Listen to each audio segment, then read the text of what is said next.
Hey guys, happy Friday. It's good to see you. Just hit the buttons on my machine here. Here we go. Today we have the odd count peyote button cuff class. And this is a class that was a request from you guys to learn a couple different techniques. And one of them was to try and do an odd count. So this combines that with a new style of a button closure. And we did a button closure in a workshop earlier this year, but that was in a herringbone design. And in that class, someone asked, "Hey, can you do this for peyote?" I'm like, "Oh yeah, sure." And there's of course more than one way to do it. One way requires odd count. There's a even count version. The reason I like this version, the odd count version, is you get a space or a gap for your button shank. So a lot of our buttons, you're going to have something going on under it. You're either going to have seed beads coming up to go through the loops on it, or you're going to have like a button shank like we do with this one. And so it can help to have this little space.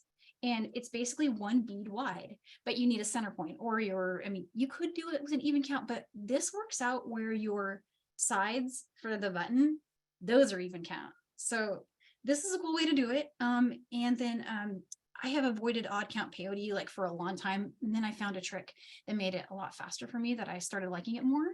And so that's the thing I'm going to show you guys today, but I need to credit Melinda Barta because I learned it from her. This is a technique that I saw her doing. All right, so let me show you guys what I have here on the mat. So what I've got is the handout, which will be in the, it'll be in the chat if you need it. We'll post either a link or the file.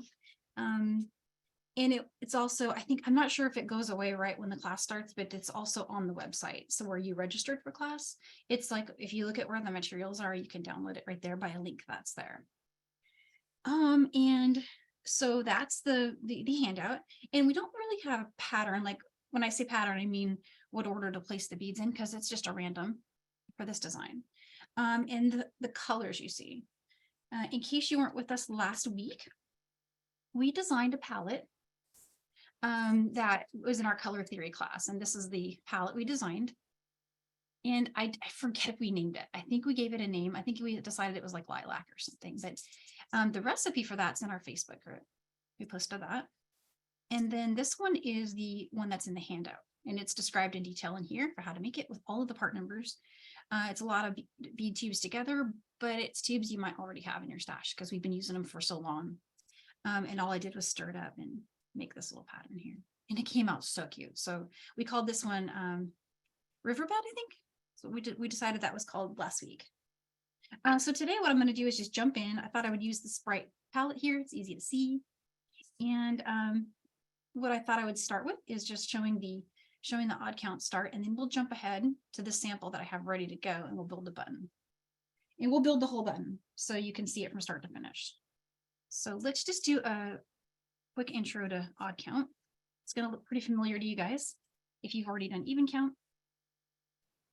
And I'm using a size 10 beading needle, and I'm using 0.006 Wildfire today. On the other samples, I was using either frost or I think I was using gray on this one. You can use whatever color you would like to use. And you can also use a different thread. Wildfire works great, but other threads are going to work fine. How much to cut? I rarely cut more than a wingspan, so 60 inches or so. And that's because we're going to have to add thread for sure. And it's the same way we usually add thread in most of our other classes, where we weave in a strand, make a few new rows, and take that old strand and weave it up into the new rows. So about 60 inches, about all you need. And then I'm going to use some Chino's pliers to flatten the end of the Wildfire. If you're using Wildfire, this will work great. And if not, you can use thread conditioner, wax, or something like that. And here's our beading needle.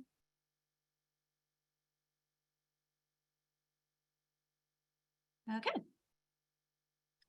And so what I'm going to do is I'm going to start by stringing the width.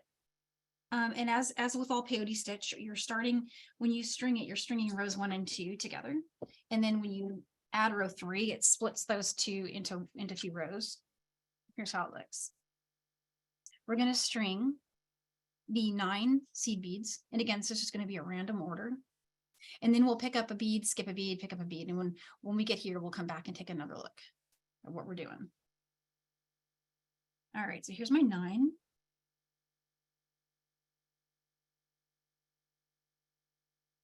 So there's my 9 beads.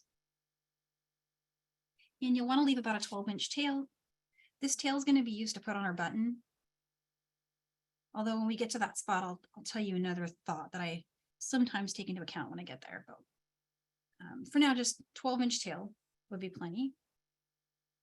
And what we got, here's our 9 beads. We're going to skip that first bead and go through the second one. And let's just keep doing that. I have a trick I like to do with peyote where I pull my working and tail thread apart. And it makes the beads pop into position like that. Really handy. It's really fast. So just pick up a bead, skip the next one, and go through the one after that. And tighten. So after each time, I'm just pulling that working and tail thread apart. You don't have to worry if it spins. So we're not worrying about a pattern for this one. It's nice and handy.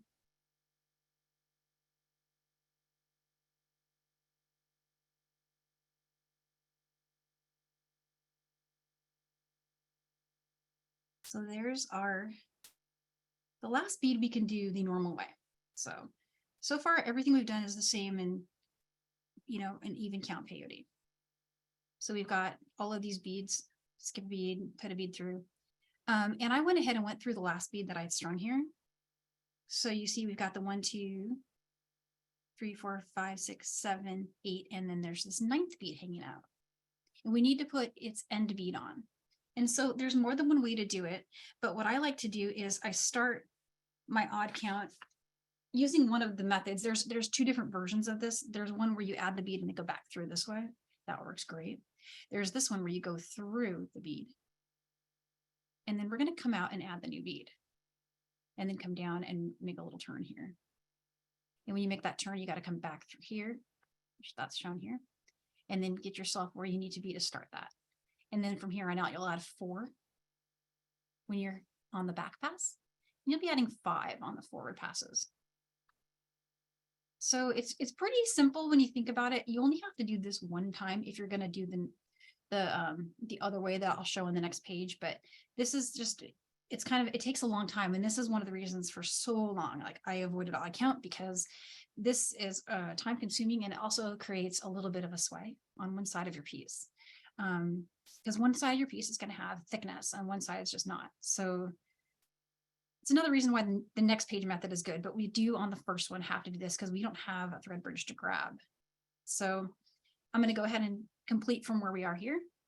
I'm going to add a bead and I'm going to go back and make a little X basically.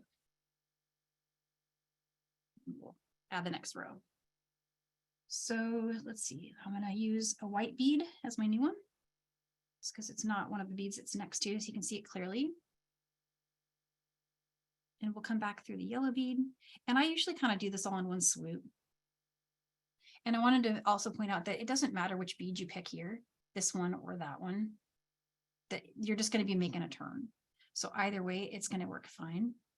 Just whichever one your needle feels like going through, let it do that. And so when you do that, you'll get something that looks like this. It might still be a little wonky, mine is for sure. But now we're gonna go through these beads. And then we're gonna turn back through that bead. So go ahead and let that come up like this. All 3 of those. If you can do it in one swoop, great. Don't force it if you can't, but so there's those. So put your thumbnail on this edge here while you pull, and we'll just tighten everything up. So here's what's happening there. Now let's pull on both of them again, tail and working side. And there's our bead. We've got our odd count bead working out great there. So now I'm going to turn and go through it so that I'm heading back in the direction I want to go. And there you go. So you only need to do that once if you like this new method. Let's finish this row. This is an easy little even count row here. we're picking up a bead and going through the next up bead over and over again.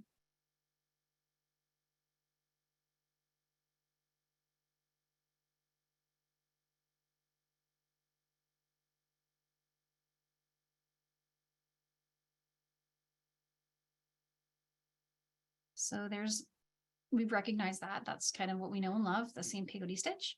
This is an even count turning side. So you're just regular, pick up a bead and go back through the next up bead.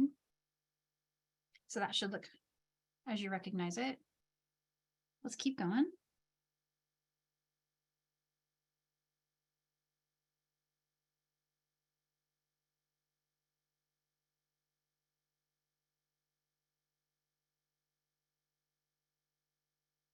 So I'm just picking up a bead and going through the next up bead. And each time I do that, it just snaps right into place there. Exactly what we're hoping. And now we've got one more spot where we can add a bead and go through our next up bead. But then when we get here, we're out of spaces. So go through just that up bead, right? Just that one. I know we went through the next bead on the first demo when we were just doing the starting row, but for this one, since I'm going to introduce something new, exit from that one, the last up bead that you can go through. And what we're going to do is we're going to use the thread bridge on the side to turn and add our next odd count bead. So that's a thread bridge right there. And if you get your needle and you go under it, you're doing what I'll keep referring to as picking up a thread bridge. And this is a tension sensitive thing. Some people love it, some people don't. If you don't like it, you can keep doing this for the odd count. There's nothing wrong with doing this. It works great. It just takes a long time. It uses a lot of thread. But if you can control your tension for this, then you can probably do it this way. So instead of going through that bead like we did on the first one, we're going to exit from it, pick up a new bead, and then just grab that thread bridge on the side, go under it, and come back through the bead. Makes it super, super fast. And if you, and so Kylie's saying hers was slanted. So I'm going to do it a bunch of times and show what can go wrong too, if I can get it to do that. Because I taught this to a friend recently, and she did something that I didn't realize I needed to mention, but it was something that intuitively you might do. So let me see if I can get it to do that. But let me show it the correct way first, and then I'll show with some of the pitfalls. Okay, so here's the right way to do it is I've got my new bead, right? I'm still exiting from my last up bead. And I'm going to grab the thread bridge. Just pick it up. Let's go under it.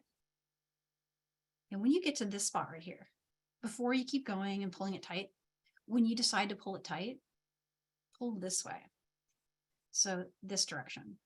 I'm holding my piece like that. And I'm going to pull it in the direction I want to go. And you might have to help the first bead. You don't have to help it much, but we just want to go that direction, right? And the tension I'm using isn't super, super tight. It's just enough to get it to lock under that thread bridge. What'll happen with your thread that you brought underneath it is it'll come up, it'll jump over your bead. In my case, this is the white bead, and it'll hug right there. See how it's hugging right there? Let me see if I can get my needle to go where it is. It's hugging like right here. So it's locking right in there. And it's making my new odd count bead sit right there. And that's super great. And one thing to say about this technique that I am using Wildfire right now, it's a very stabilizing thread. If you were doing this with like a Miyuki thread or a KO, one of the silk or nylon threads, it's going to be flowier. And this technique is beauty for that because that flowy thread. And I wanted to share that I made this one with Nymo. You can see it's Nymo there. And I did that because it was so flowy and so nice. So Wildfire or Nymo, and I can't remember, I hope I said in the handout that you could use either. It looks like I just put the Wildfire because that's what we like using and it works great. But if you're having tension issues, maybe switch to a thread that's got less structure and you'll get super, super flowy. Like, just try it. Everyone's got their own, their own hand that they like. I can make either thread work and I think they're both great and have their advantages and disadvantages. But if that's something that you're struggling with, give that a try. See if it works. Okay, so let's finish this row and get back to the next one so we can show it a couple more times. And I'll see if I can show some of the things that accidentally happen. Let's keep going. And apologies, I'm going a little fast at this part, but this is just even count peyote at this stage. Here's an even count turn because we've got a spot to go into. No problem, we got that. Still even count.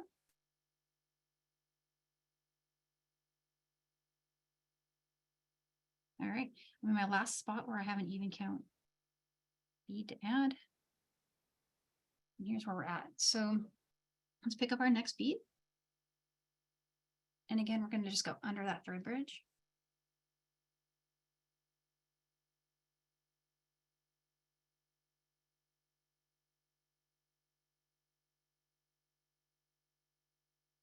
And then if you're pulling, I'm pulling in the same direction as this, like in that direction, right?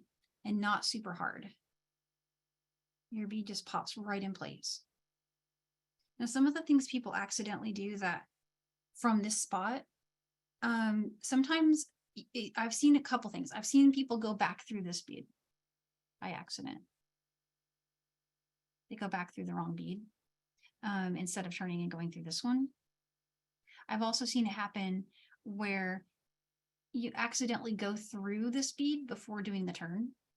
If you try to go through this bead and then pick up its thread bridge or right next to it, it's just gonna pop off. And this bead will just sit on the side. It'll sit up there like that. So when I get to the next one, I'll show that. And so those are the two things that I saw. What my friend was doing was the second thing. She was going from this bead into that bead. And then she was up here and doing the thread bridge thing. And so that was kind of causing her her extra turning bead to sit on the side. Okay, real quick, I'm just going to get us back to another one.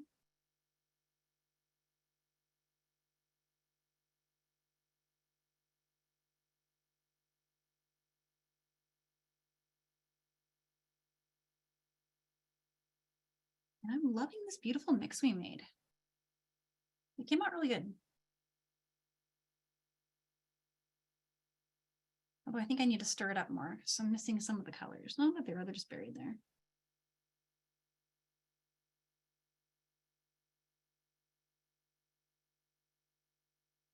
Actually use a different one. Okay. So actually, before I do that, pull that back out. All right, so here we are. We're about to go through, we've picked up a bead, and we're about to go through this last up bead. Here's what will happen if you accidentally go through. Let's see where I'm at here. I'm picking up a bead. It's really easy to do this by mistake. It's to go through both like that. And if you do that, what might happen is you'll get your new bead and you'll think everything's great. You'll be going under it. And your new bead will do this. And even if you try to go back through it, it will, like, you won't be able to. You can try, but it's like, it's going to do that on you. So if you're getting something that looks like that, go ahead and, either remove your needle or very carefully just back through it. And then I always pull, make sure I've got a loose, get back out from under my thread bridge there. Would not have done that with Naima. Just would not have done that. And then there's that one. All right. And so from here, I'm just going to back out of this last bead.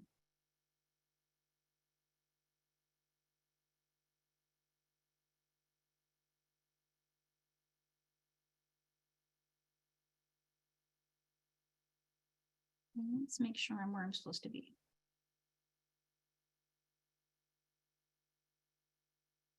So I'm at the moment hooked on the other side of the threads. Let's go through here. All right. So making sure this moves freely since I did something kind of funny there. That looks fine. All right, so let's do it the right way. Let's pick up our new bead. Let's see, odd count peyote, first 2 rows, you can't thread bridge it. Okay, yes. You're starting your brand new piece. You can't thread bridge that first one.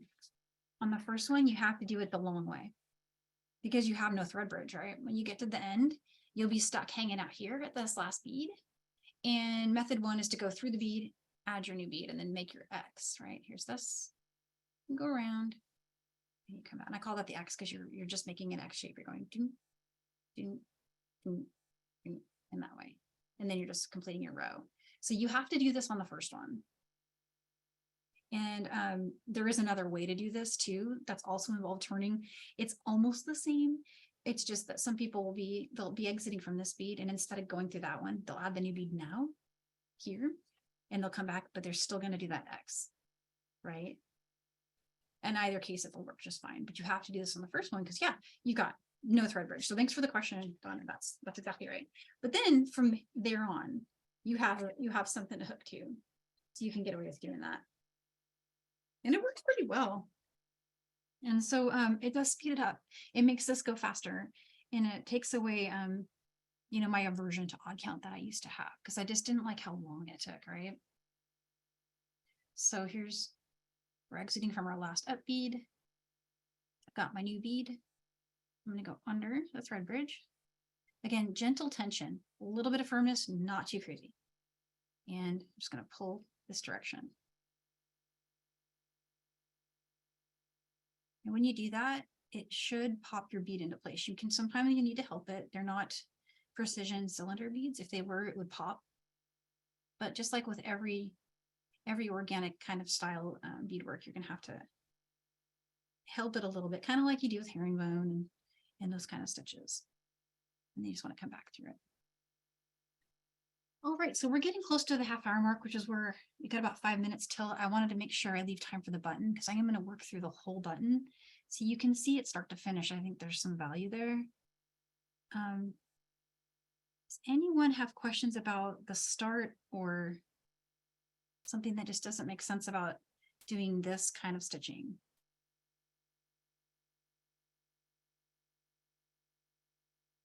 And if everybody's good, I'll go ahead and jump to the other sample.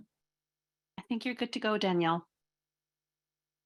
Oh yeah, okay. And then I saw just one question popped up. It actually does not matter what direction. I think it's easier coming towards you. This is coming towards me. But if you go this way, it's gonna be the same effect, I think.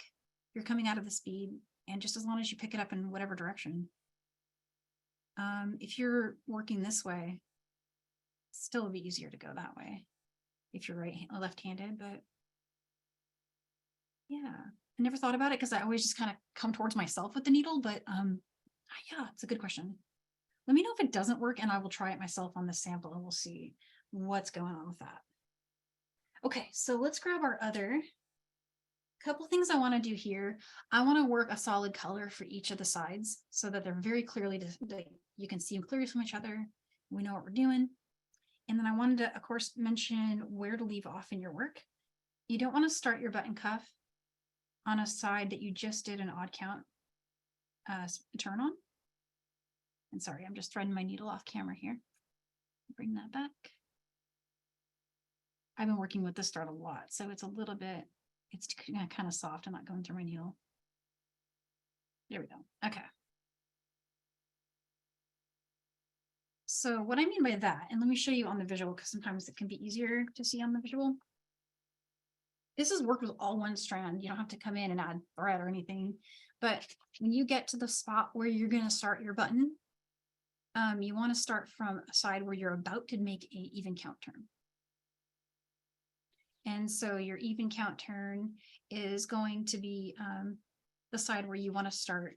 So you'll be starting your button, just want you know the first side, probably on your right side, unless you're working a left-handed piece, but yeah. So that's what I'm doing here. One thing I wanted to mention before we add that is how do I know how long to make it? So because this is going to overlap on your wrist, it's going to button, like you're going to put it on, and this needs to cover and be able to be buttoned like that. Because you need to do that, it's got to overlap on itself. So what I did for this is I brought it to the length where it meets on the other side of my wrist. And if you're making this for somebody else and they tell you I'm a size 7 bracelet, then put it on one of those measurers and make it meet itself before you start the button cuff. And that's where you know to start. And you can always give it some breathing room too. You can either give it breathing room in this length here, or you can give it breathing room in the buttonhole, which is what ended up happening on my design here. So either way, it's going to work. Okay, so everything from here on out is even count. That's the good news. And it's pretty quick. I'm going to make kind of a shorter buttonhole, but to give you an idea on this one, I usually measure a buttonhole by counting the number of beads on the inside, but you won't know that until you've got to the end and you finish it. But what you could do to estimate it is you could just say, before I make my heading back, how many beads do I have on the inside? That's one way to count it. You could count the side too, but it gets tricky if you didn't change your pattern, because it won't be totally clear where your last bead was and the new stuff started. Does that make sense? It's easier to see in the visual. Let me show it here. If you count on this side, you're going to get confused about what bead was your last bead. But if you count on the inside, it's a super clear. You know, this one was my last row, and anything above it is considered part of my button. That's important when you match it over on this side. So just keep track, and you can always count. I'm going to do what's here. On this one, the count inside is 9. I did 9, and it was more than I needed, but I was trying to make sure that it was easy to put on. So this count in here was 9. It looks like it's actually 8, sorry.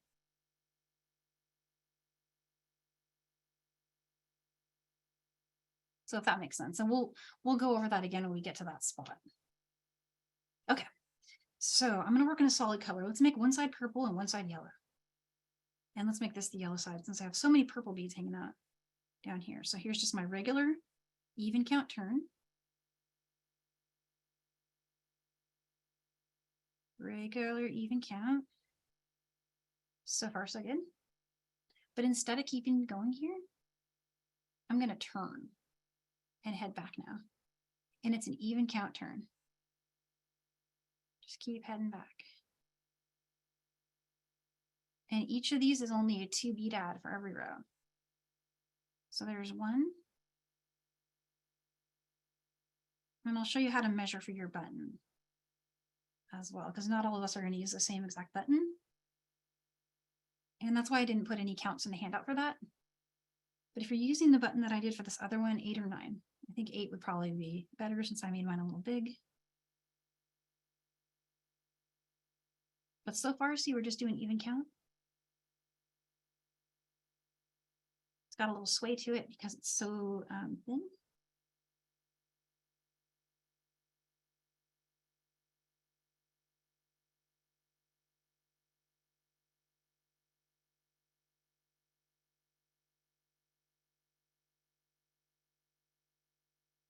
So I'm just going to keep going until I have about 4 or 5, and we'll measure. And if you ever find like your edge beads getting loose, right before you pull through, because and I think I shared this in our even count classes, is that when you're doing the turn and you get that needle going through your bead, it loosens the bead. So let me show you what I mean. So here's my new bead, and I'm turning and I'm going through this bead. That loosens this connection here. For example, I'll exaggerate it. It starts doing that. So what I do is I get my needle through, sorry. And then before I continue that, I'll straighten it over here by pulling that side. And then I hold it like this and pull. And then you get a better lock. So I'll just keep going. Let's see how far we get. Still good for time. We're actually doing really good.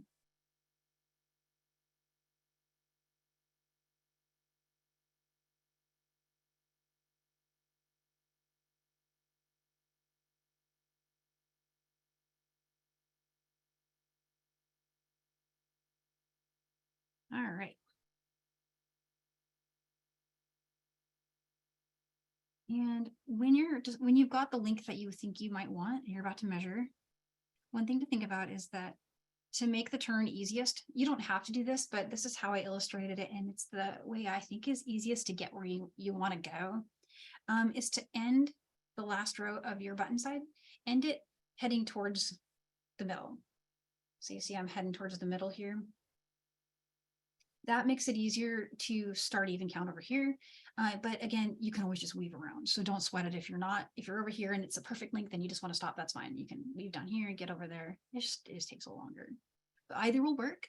But I am kind of making an effort to head this direction. I'm going to get my button and free it from this card here. And that there. Okay. So I made my last buttonhole a little bigger, which is okay, but let's see. I'm gonna put another set on this one to make it fit. So this was how many? 2, 3, 4, 5. I'm gonna do one more back and forth pass here. We'll take a look. If you have a high dome button, and I think I mentioned in the handout, if you did, you need to make it even longer because high domes will consume some of that length that you think you have when you're trying to go over it. Look at that now. Yeah. So that's going to be really good right there. The goal is to have it be, and you can kind of turn the button shank to sit like it would, to have a little bit of air above and below it. Let me hold that up. Okay. How can I make this go? There we go. I'm going to have a little bit of air above and below it.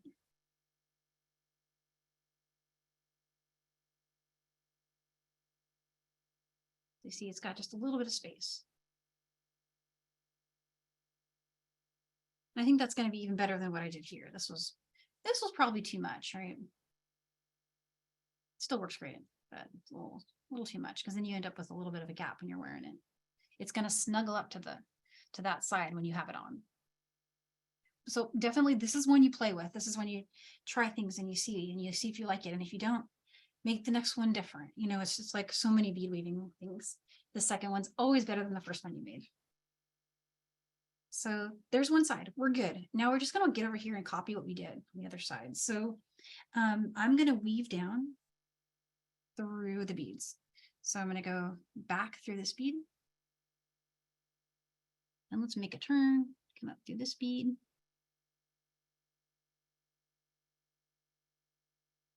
Use kind of gentle tension here because it will start to spin, or sorry, create a little bit of sway up there, which you'll be able to fix later when we come back and build on top of it, but just really gentle. Enough to hide the turn, but not wonk the bead, because I think I went a little crazy right there. If that makes sense. There, it's a little better. Let's keep going. Okay, so now I'm back in the row where I left off as a full bracelet. It's easy to see because I worked in a different color, but if you weren't able to see it based on your pattern or color, you would just know it's the last one before the down bead. So from here, we're going to weave through this side. So I'm going to go through the down bead. I'm exiting from this one, right? Exiting from this one, and I'm going to go through the down bead. And then I'm going to keep going through the whole row. So here's my up bead.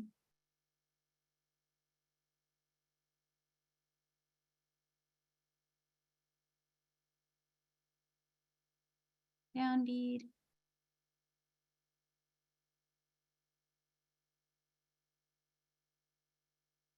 And if you can, go ahead through two, go ahead. I think I can do it.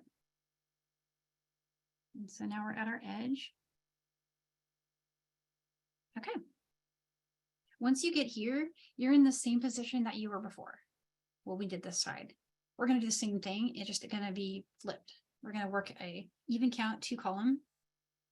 And I'm going to switch the color so you can see real clearly what we're doing. I'll pick up one. And I'm just going through the next up bead. That's all I'm doing. Pick up a bead, go through the next up bead. Just like that. And now instead of keeping going, we're going to turn and head back. Let's go back this way.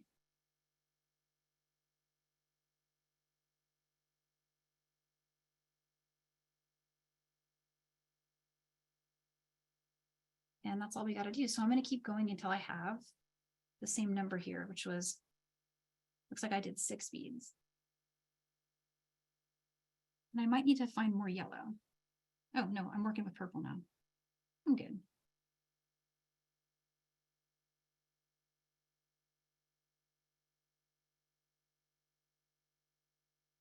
And this is also possible to do a adjustable button closure. I've done some of these where I do more than one buttonhole. I'll do one and then I'll work a few rows. I'll show you guys that when we get to it. How to work rows above this. And then I'll build another one just like it right above.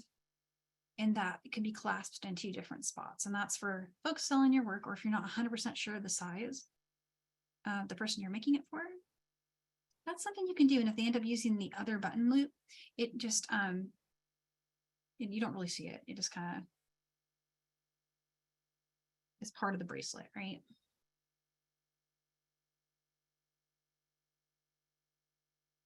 So I've got a little ways to go.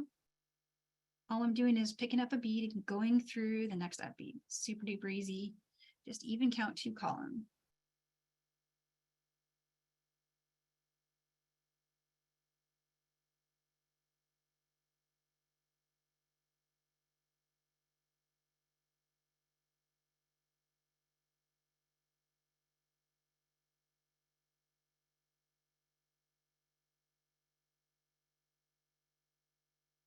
Let's see where we're at. Okay. I've got 5. I need 1 more set. So let's go back and forth.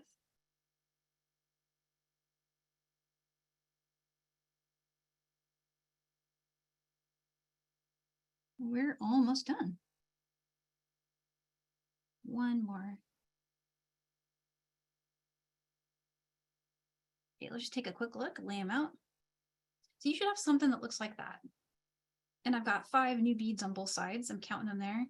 I even counting the inside just for clarity.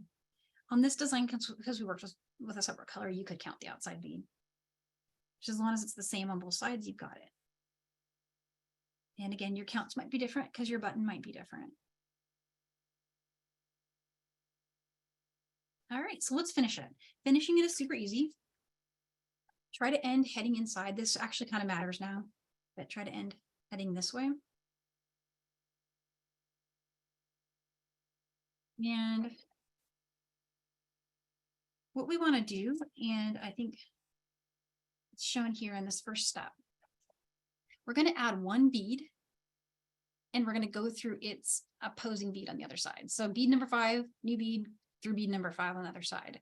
And then we're going to weave through those beads and make a turn. And when we make that turn, we're going to add new beads on the top. So let's just do to this spot right here and then we'll come back. Okay, so let's do a different color entirely so we can see all the new stuff. So I'm going to switch to this bead here.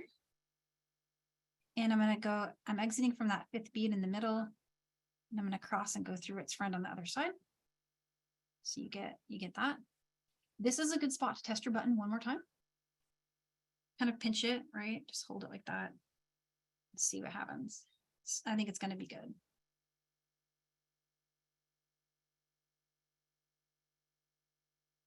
It'll be more snug than my last one, but I think it's still going to work. So from here, just going to weave through, right? And go through to get us where we need to be. Our goal is to exit from the edge up bead.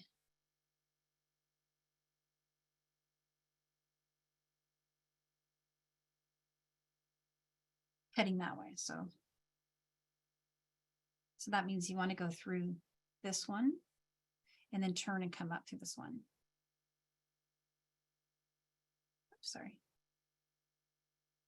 And you don't have to memorize that thread path because we did sketch it out right here. So all we did is we added that bead and we went through, we're just weaving around, wove through this, wove through that, and we exited here, and that's where we are right now. So now we're just going to build a normal row. Just put 4 beads. And when we do that, we're going to pick up the bead we just added, which is this one right here, our connector bead. We're going to pick it up like it's an up bead. See how it's being grabbed here?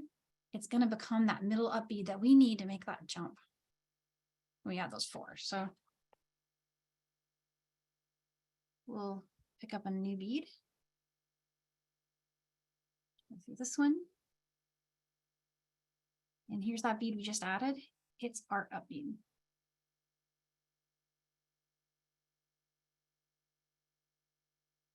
Now I've got a new bead. Go through the next up bead. And get one more. And go through this one. And so that's the top of your bracelet. You could, if you wanted to, you could end right here. If you're happy with it and it's good, reinforce it if you're gonna end here. But what I did on mine, and this is everything from here out's optional, guys. You could end right here and call it good. But I like to make it stronger because the button's gonna really pull like a lot on that point. And so what I did is I came back through and I added another bead just below it. And so it's a little tricky to see. It's a lot easier to see it here. This is where we are right now. You'll come back through here, just weave around. And then what you're going to do is you're going to add a bead below here that's going to be kind of like the center of an X point between these. So we know easily what those are because I've got a yellow side and a purple side. It can be harder to see in a patterned piece, but it's, again, it's optional. If it's confusing in any way and you don't like it, it was just an extra little add that I think I did it because I made my buttonhole on the first one so much bigger than I needed it to be. But it kind of worked. Okay, so all I'm doing right now is I'm just weaving to exit from one of those beads. And it doesn't actually matter which bead you come out of, but these are going to become our 4 points of the X right there. See? This one and this one, and that one and that one. Basically the last 2 beads in your edges. So let's pick up a new one. I'll make this one gold so it stands out. And then what I did in mine is, I can't remember if I might have actually exited from the top one on my first pass back, which means it doesn't actually matter which one you do, but you just want to get to one of them. I think I did this on mine in the illustration, so I'll follow that. Got the new bead. Go through the next one. So that's in the top bead, right? Let's make sure it doesn't spin. And then we just need to lock it in place. So come down to this bead here, go through it. Either way, you're just completing an X shape. You could actually even do it like ding, ding, ding, like that, however. But you're just making an X and putting a bead in the middle as another little strength point.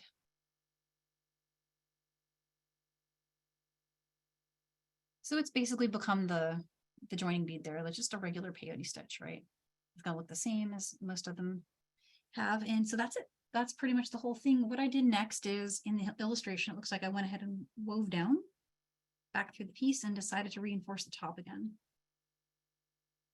This might be where I left off on that. On that third bead down right here. So right there. And that's it. That's pretty much it. So there's our buttonhole. And to add the button on the other side, you can do a couple different things. You can make it pop up on top, which is what I did here. And I literally just stitched it onto one of the beads that's already in my design because my button shank was very thick. If you had a thin button shank, or if you had one that was like very low, like it's not very tall, you would want to go ahead and add some seed beads. The only thing I would mention is if you're going to pop the button on top of your work like I did here, it needs to be tall enough for an entire like thickness of beads to sit under it. So the beads need to be able to sandwich like that and fit under your button. And if the button's not, if you're not getting that height that you need, you might have to add some seed beads to bring it up to that height. Alternatively, you can shoot your button out off the end and it'll still work. I've done that a bunch of times too. All of those options work really great. And so I'm going to show you what I did with the tail side on this one, the same way that I did that one, in case you like that. But I just want to make sure I say that is like not the only way you can add. You can absolutely do this lots of different ways.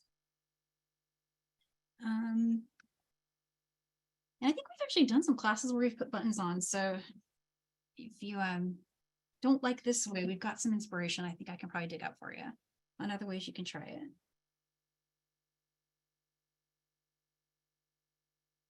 Let's put this one through. I think I'm working with a smaller needle than I said, not on purpose, just by accident. Must have been what was stuck in my mat. All right, there we go. Okay, so this is the tail. It's right where we left it when we started stitching. And I'm going to weave in to where I'm about 5 or 6 beads away from the edge from the center. So 1, 2, 3, 4, 5. So probably like right there. Adjust that to whatever you'd like it to be. Mine is really, it's 5 beads back for me, but I could have put it a little further up. And I might do that on this one because I made this one a little bit shorter. Let's take a quick look at it. Yeah, because I didn't make my buttonhole. Sorry, you guys can't see that. I didn't make my buttonhole as long on this one. I made it shorter. This one was about 8 and this one was 6. 8 or 9 here and 6 here. I might move my button down a little bit. Maybe I'll come out of the 3rd bead. So I'm going to weave in and aim to exit from like here. Let's do the 4th bead. That's probably good. Because then the button will be completely, it'll sit completely over beadwork like that. That'll work good, pretty good. Okay, so I'm going to head over there.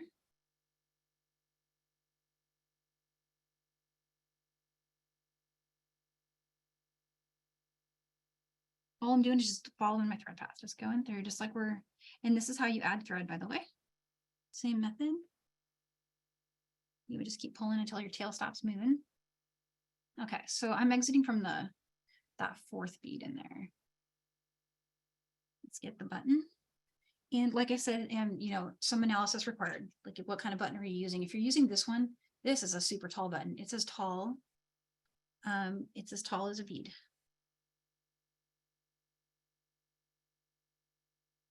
So I'm not going to sweat it. I'm going to just go straight to the button. But this is definitely something that is button dependent, right? And so this is a hug, what I call a hug. I'm exiting from one side of the bead. See, I'm coming out of that side. And I'm going to go back through it. Same bead, but just going in the opposite side. So it'll create a loop that hugs that bead and it makes it sit right on top. So what you've got going on is that. And just reinforce it about 3 times and then weave in and trim. And that's all you got to do, the whole thing. I did kind of focus on one bead, which can put a little pressure on that one bead. But here's a thought that I'll give you after I finish my 3rd pass, is you can reinforce it. So you see I've got those 3 passes now attaching that button there. Because that's going to put a lot of pressure on the work. Working from the other side, let's go through, sorry, back in focus. Let's go through the next bead in my peyote stitch, which is this one.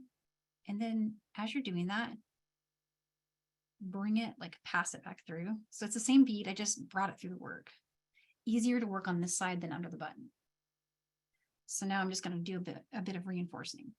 So I'm going to make a little X shape. I know the bead is this yellow bead that my button's on. So I'm going to just kind of like dance around it in a little X shape. Go through it.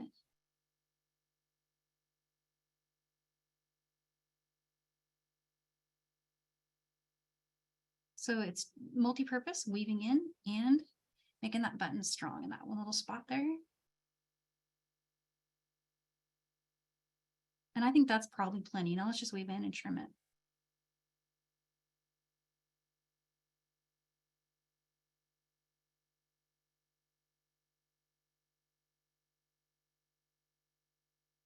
And the cool thing about peyote is really easy to weave in.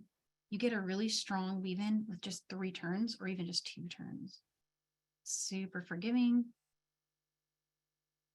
I kind of overdo it. I think I like weaving in, I don't know. But you don't actually have to even do what I'm doing. This is just what I really do. I'm just sharing that.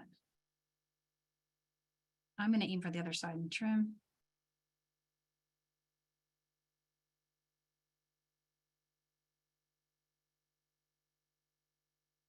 Get some scissors here. Okay, so you just want to push down and then pull up. It should make your thread pop back in. You can always burn it if you want. And so your button's really strong. It's on there really good. And I did not weave in on this side. How are we doing on time? We've only got about 7 minutes, but what I would do on this side is I would take the opportunity with my remaining working thread to reinforce this.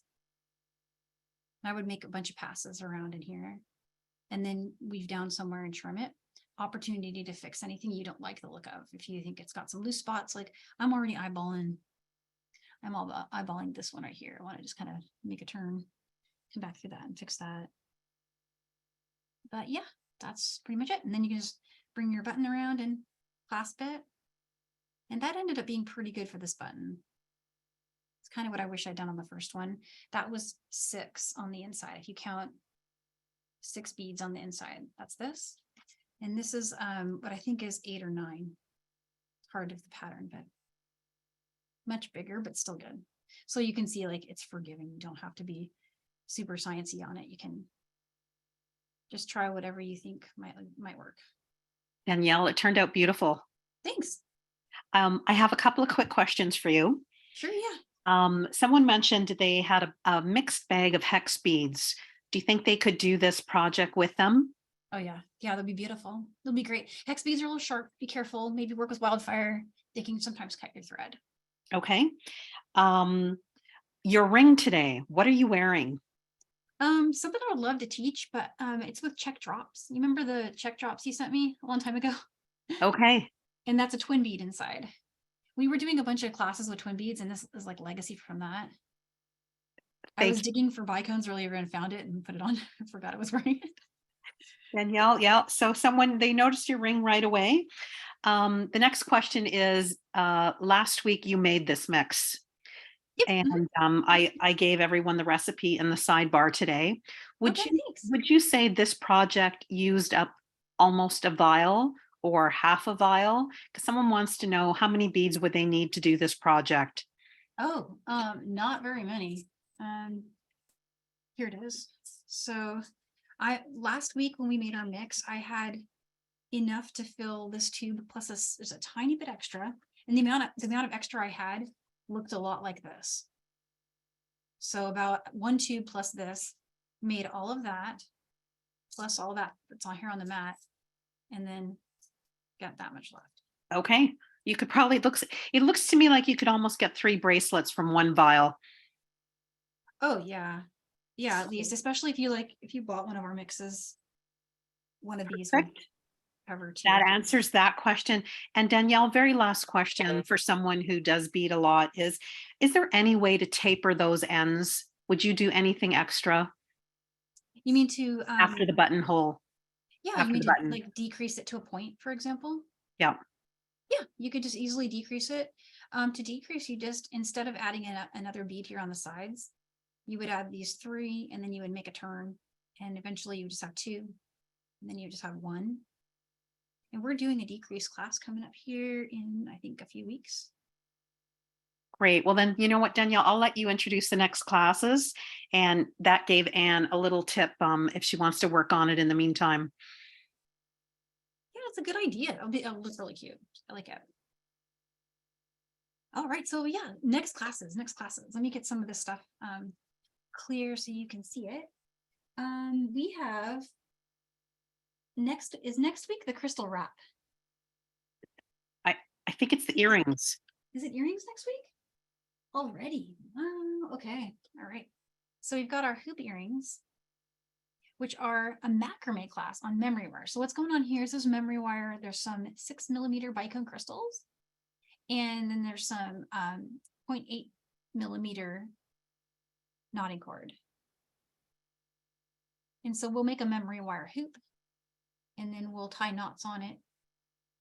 And then this is basically a repeat of hitch knots. It's a beginner friendly knot. And I think that it's a super versatile one. So this is a really fun class, and it matches our bracelet. See what I was doing? I was making this a set. So yeah, it'll be fun. And then it's the crystal wrap. And the crystal wrap is here. Lots of 4mm bicones. If you've got a bunch of 4mm beads laying around, this is your stash busting way to use those up. So they are 3 different colorways. All of the materials I've used here are in the handout. It's quite a lot of them, and you don't need to make all colors. You can do whatever you want, use what you've got, make just one of the colors. Each one of these is an individual bracelet, but I just kept going to make it into a 3 wrap so that you can wear it stacked. And it can also be a choker if you want it to be, and it's adjustable because you can clasp it anywhere on the chain just by putting that button through. And again, you don't have to use a button. I just liked that it was adjustable, that you could use a regular clasp on the end of that, right? So it's finishable either way. Another one of those stash buster designs. Also used some really beautiful mixes that I haven't used a lot before in our classes from the Tenno Czech wall. This one was Miami Surf, and this one is Poison Ivy. All that green came from that mix, and then there's some 6-0 mixes in there. Oh, and then this one uses the copper mix. You can see the little pops of copper in there. This is a cool colorway. So yeah, check that out. It's all in the handout. Gosh, I feel like there's more. I might have skipped I skipped the stud busters. Sorry, flower power stud earrings. Not sure why I call these stud busters, but that's the new name that's going to stick for them now. So there. This is a fun one. I love this. It's so cute. And it has the little binding on the back like that. Last but not least, you got the class I mentioned, which is the increase and decreases. This one, you get 3 pieces of jewelry for 1 technique. I won't be able to demo making all 3 pieces of jewelry, but the technique will give you everything you need to make all of them, because it's the same thing over and over and over again. And based on how you repeat, you can get a wave, you can get a nice little V shape. All this is just one of those, right? And you can put some chain on it, some wire guardians, and then put a charm. You got a really cool necklace. That's a fast way to teach it. You could keep going like crazy and make yourself a really, really neat looking bracelet. This could be a necklace. This looks like ribbon to me, like somebody just like cut a ribbon. That's my favorite, actually. I really like that. And you can see the potential for patterns. That's one. And then last but not least, we've got like, I don't know if you guys are like me, but I've accumulated a lot of leftover bead strands from all of our time together. Like this was from the poppy cluster bracelet that we did, pearls. I have so much leftover beads and I wanted to do something with them. So I thought I would show a really fun stash buster with a cool little way to like do a pendant. And if you wanted to use any beads you have, and it doesn't matter, I would say stay 8mm and below. Most of the ones you're seeing here for me are 6mm and below, but that was just something that I like the look of. So that's one after that. Yeah. Do I have anything else to show you guys? Oh, I didn't show you the ring. Going back to the last class, there's a ring. Take this one off. You can use that decreasing to do a ring. So yeah, so much going on. And then August, now we're into August. So I'll show you August as soon as I can. And I think you'll love it. So we got some really exciting stuff coming for you guys in August. Any more questions for me, Carmi? Did I miss anything? No, but I can see Sharon, and she did notice your earrings. Oh, the earrings. So we have a video right now currently up for this. This is Lena Gillespie's technique for putting this really cool spirally. Wow, my camera's really not focusing today, is it? Like a little spirally design that she did. Thanks, Felicia. Felicia's so awesome. This was a really cool technique. This is a Czech 3-pack. Let me show you which one. It's the Bumblebee one. I probably took it downstairs for my photography, but it's the one that has the hematite, white pearl, and silver line gold in it.